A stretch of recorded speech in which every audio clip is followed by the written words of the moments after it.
Howdy, howdy. Civil here, and welcome to our middle 14 units in the 901 plus gold infantry testing. This is usually on rank order that you don't see in most top fives and bottom fives, but I actually find this almost the most interesting part of the testing because I like seeing how these things rank order out. And for those of you that don't know how the testing was done and haven't seen the testing, I do have a primer video which goes over all of the testing, all of the data, and an example of exactly how the testing is done. We did 600 tests, 25 hours of testing I did online live stream, and 2,400 data points, really to try and get a good understanding of where these units stratify in an infantry engagement. We don't have regiments of renown in this. It's just our base units. And I always start with a caveat that this is one piece of the puzzle. This is just one way to test.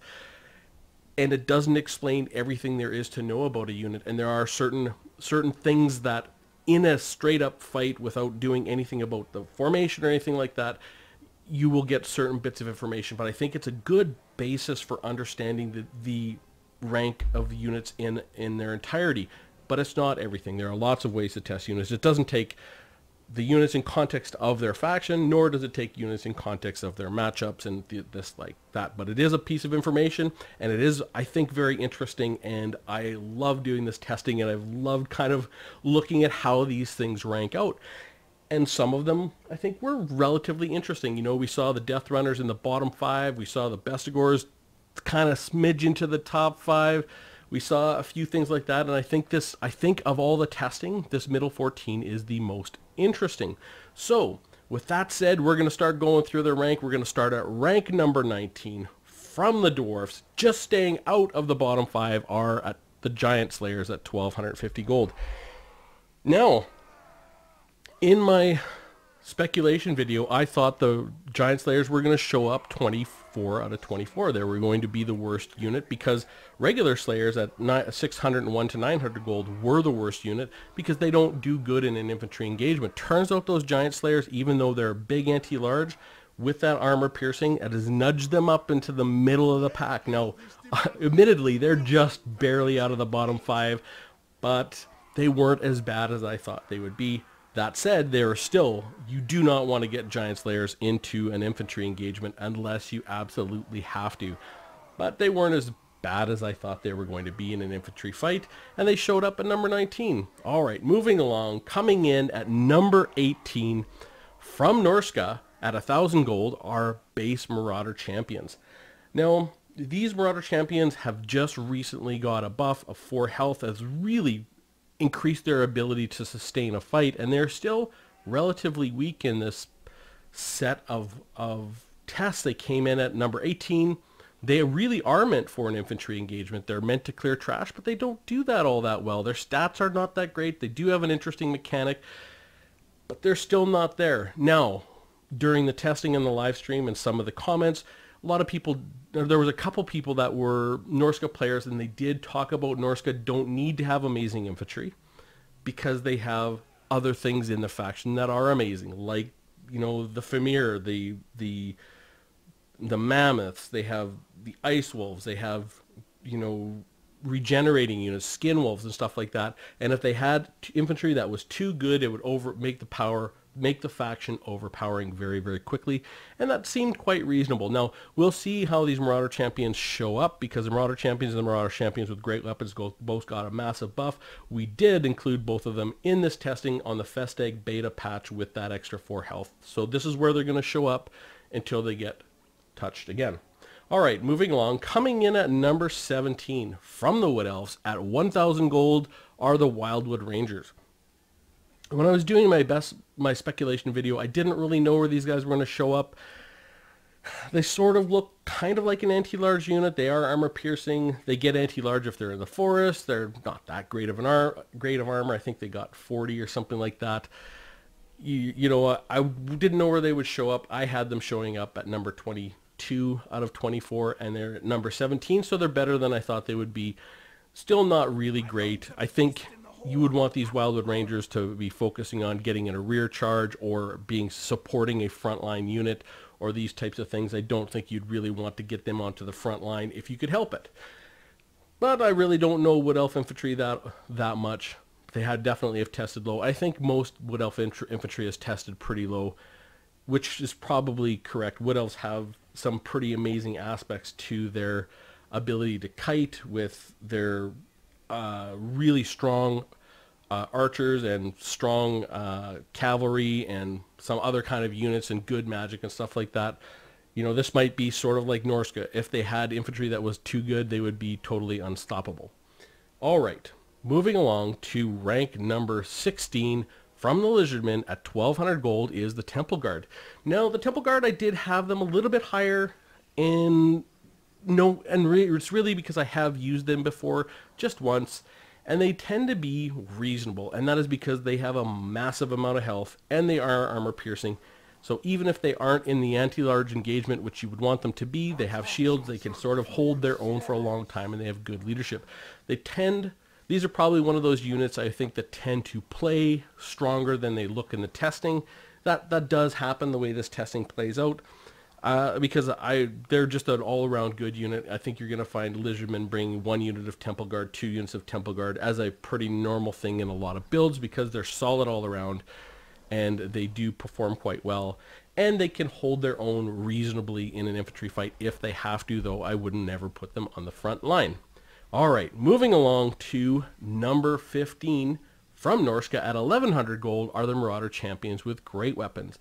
Again, same thing goes with the basic Marauder Champions. They did get that extra 4 health. They are performing better, obviously, than they would have before.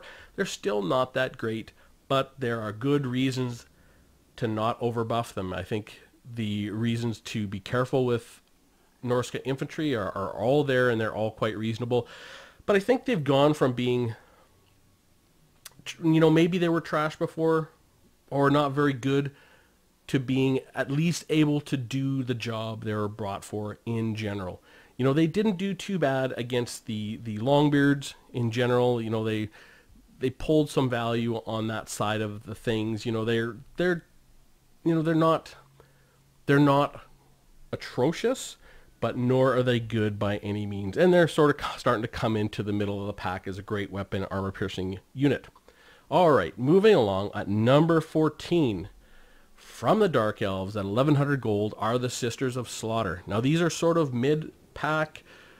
Sisters of Slaughter are a good unit. They have monster melee defense. They do poison damage. You know, they are a bit vulnerable because they don't exactly have a lot of armor. They do have physical resistance, and they're a really interesting unit, and they can be brought to do many things. They're sort of, in a way, they're just an interesting unit, I think, and you will see Sisters of Slaughter in different builds because they can actually accomplish a task. They do have a niche spot in the Dark Elf roster, and they can get their job done. You know, I thought maybe they might pull a little bit higher. I can't remember exactly where I put them in the list, but they were very close to here. I thought they sort of be mid-pack because they can get the job done. But 14, they're sort of the average. We're sort of getting to the average unit. Number 12, I think 12 or 13 is the average, and Sisters of Slaughter are just a pretty average unit at this tier at 901 plus gold. All right, moving along at number 13 from the Skaven at 1100 gold are the Plague Monk Censer Bearers.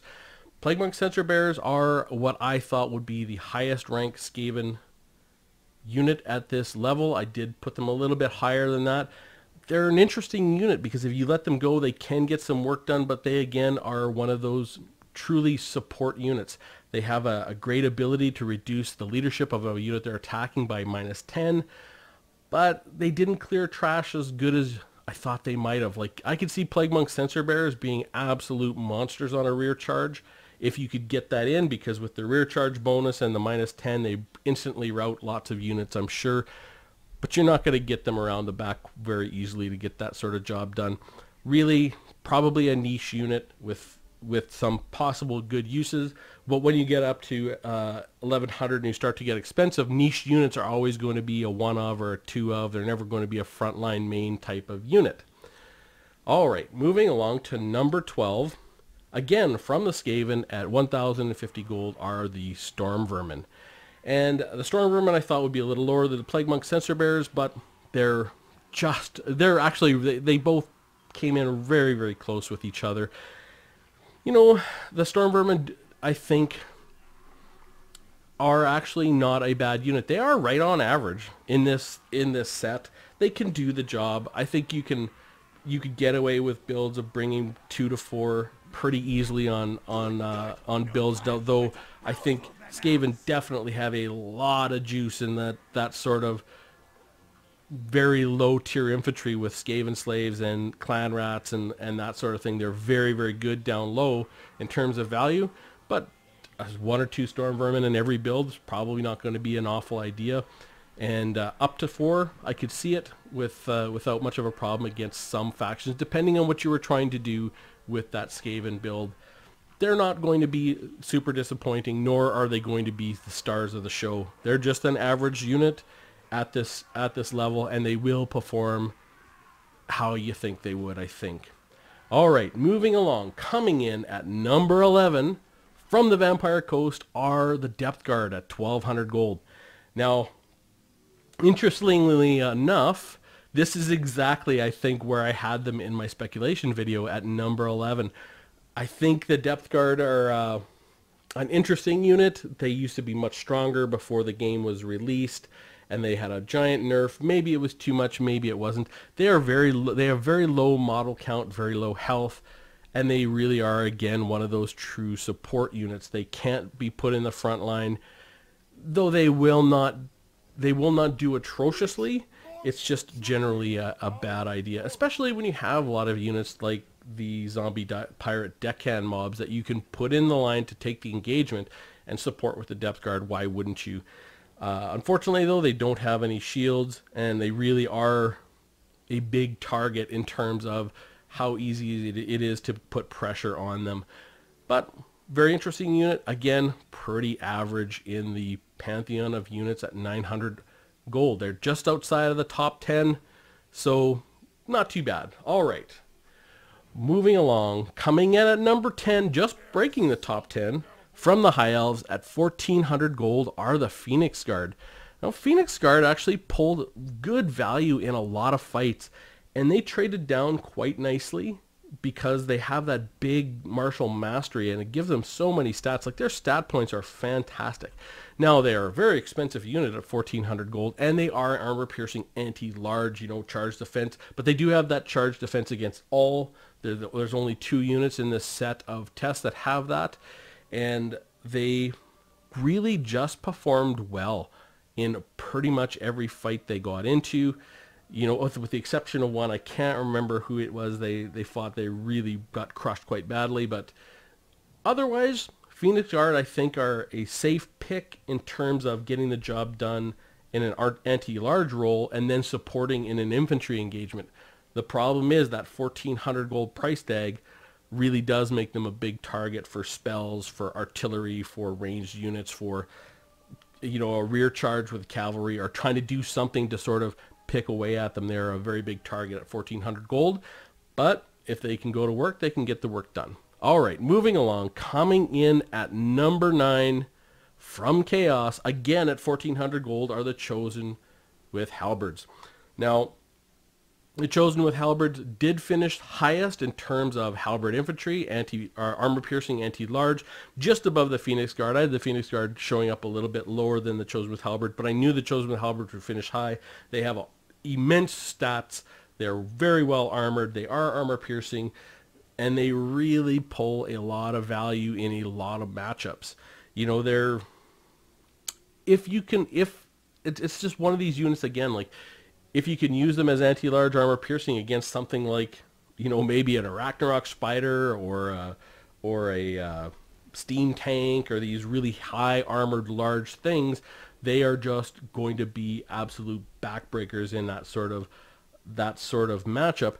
But they can also hold their own in an infantry engagement, and they are the very best at it in terms of the anti-large that are in this category of 901 plus gold. But again, 1,400 gold is a very expensive unit, which makes them very vulnerable. All right, moving along to number 8. From the Dowie, at 1,200 gold, are the Iron Breakers. Now, I had the Iron Breakers coming in at number 3 because I thought the Iron Breakers would pull a lot more value against low tier infantry, meaning they would trade down at a higher value. And in fact, they did. You know, I look at the data and the total gold pulled. They finished number 1 and number 2, number 3 in a lot of fights. But same with almost all Dowie units, is they just took way too long to get the job done. So they pulled, I think, at number 1 in value against Skaven slaves, or the clan rats. But they were in that fight for a really long time. So you have a unit of clan rats at 300 gold holding down a unit of Iron Breakers at 1200 gold. It is not a good trade in terms of time, even though it's a good trade in terms of value. So I did think they would do better because they have charge defense against all. They do have the satchel charges to really help debuff and hurt units as they come in. But you know, top 10 is not bad. Iron Breakers are a good unit. You put them on the front line, they do get the job done. They're hard to move. They have great mass, and they're just a fun unit to use. And I love everything about the Iron Breaker. You know, I thought they were going to show up a little higher, but that's my bias. I had Iron Breaker showing up at number 3 or number 4, I think, and that's the sort of the bias you carry when you love a unit, is that you tend to put it higher than what it is, and that's why you do the testing. You do the testing because your bias, you cannot help yourself from your bias. I've done so much testing, thousands and thousands and thousands of tests, and I've been looking at the Iron Breakers for almost 3 years now and done testing on them, and I could not hold back my bias. That's why you do the testing, because you know, the testing is pretty, relatively speaking, unbiased. I know it's subjective in terms of what units you test and how you evaluate the data, but so that's sort of the best we as lowly mortal beings can accomplish in terms of protecting ourselves against our own bias. But coming in at number 8's not bad. This is not bad at all for the Iron Breakers. All right, coming in at number 7 from the Greenskins at 1,150 gold are the Black Orcs. Black Orcs, I did think would be coming in around here. Maybe I had them a little higher, maybe a little lower. They were very close. I thought they would come in. Black Orcs have always been good ever since the beginning of the game. The things that make, they've had a lot of tweaking over the years too. I mean, in terms of their damage, their cost, their you know, their health and everything else like that. There are certain things though that the Black Orcs will never fail at, and that is they're just physically in the game, physically big, and they're carrying a big two-handed axe, and they have a lot of reach. So compared to a dwarf who's 4 feet tall or 4.5 feet tall swinging a one-handed axe, they can, say, swing the length of their body, and that's why you see a lot of dwarf animations are sort of jumping headbutts and jumping kicks, and they got to jump forward. The Black Orcs, they take one big swing of that axe, and it goes 2 rows deep against whatever they're fighting, and that allows them to connect a lot of the time. So even though you might look at their stats and think, oh, their melee attack and melee defense are not the greatest in the world, when you look at how the animations play out in terms of starting that calculation to whether you hit or not, they have a really big advantage in game, and they've always been just a good unit, and a lot of times they do sort of punch above their weight. Then you put that on top of, you know, the Wa, you know, the Bonewood Staff, Sneaky Stabbing, Itchy Nuisance, and all these types of buffs you can get with the Greenskins, and Black Orcs become absolute monsters in the right situation. So let's keep moving on to number 6, the runner-up, the best of the not best, the best of the rest, the first unit on the second page, you know, the second unit to be swiped right on from the dwarfs at 1,100 gold in position 6 are the Hammers. Now, I did have the Hammers, I think, at number 4. Number 6 is not too bad. The Hammers are a decent unit. They're solid. They get the job done. They've had a recent buff to their health, which has really put them into this, you know, not true top tier, but very, very solid. They're amongst the best of the best, and they're kind of sniffing at it with a few buffs here and there. They could do very good.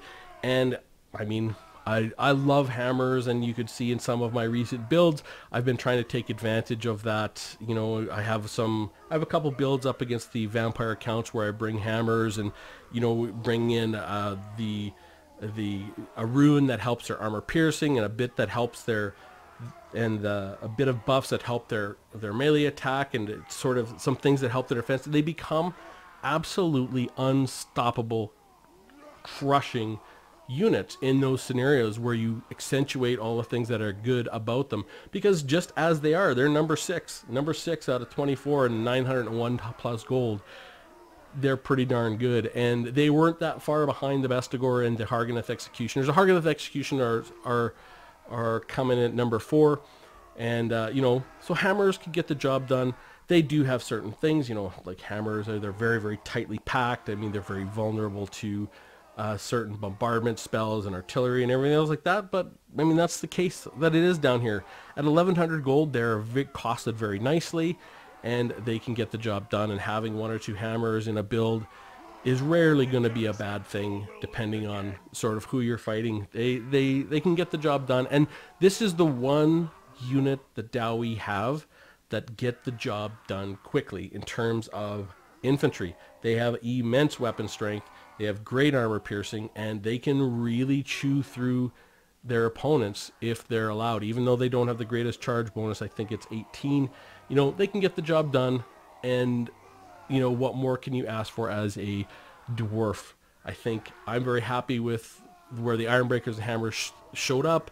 I think, obviously, I have my bias. I thought they would show up higher, but still, they're both solid units in the pantheon of units at 901 gold up, and they perform very well in game. They, you know, they aren't costed too expensively, and you can get them into builds very easily, and they're unique and interesting units. So that is the list from number 19 to number 6, the middle, the forgotten middle. You know, like, often you never do see these lists with the ranking in between the best and the worst, but I think it's interesting to go through and see how they have stratified. And for the most part, I think this set of tests, you know, this has been the most comprehensive set of tests that I've done, with 600 tests and 2,400 data points. But also, I think this is the best balanced set of infantry units in the game so far. You know, you look at in terms of how they stratify and where units show up, and they're showing up in generally the right order, you know, and how they should be showing up.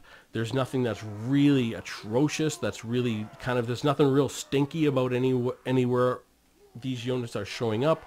Everything can generally make sense, and I really think this is part of the reason this game is generally reasonably balanced, is because when you get up to these top tier, these units are pretty well balanced in terms of just each other, in terms of just an infantry engagement. And, you know, that sort of shows. No, not all these units are exactly where I thought they would be, but generally they were pretty close. And a lot of other predictions would say, okay, this unit is generally pretty good, are also very close. And there were some predictions made by you guys in that first video that were close. And, you know, so these type of units, all these units at 901 plus gold have tested out very nicely. Anyways, that's my list, 19 to 6. Hope you found it interesting. Love to hear some comments down below. What do you think about the units that are in this list? Do they make sense to you? Or do you think there are any units that are sort of out of line, that don't make sense, or should be buffed or should be nerfed? I would absolutely love to hear from you in the comments. I love comments, and I always ask for them because it's my favorite part of doing this. So I look forward to hearing from you. With that said, I will see you soon.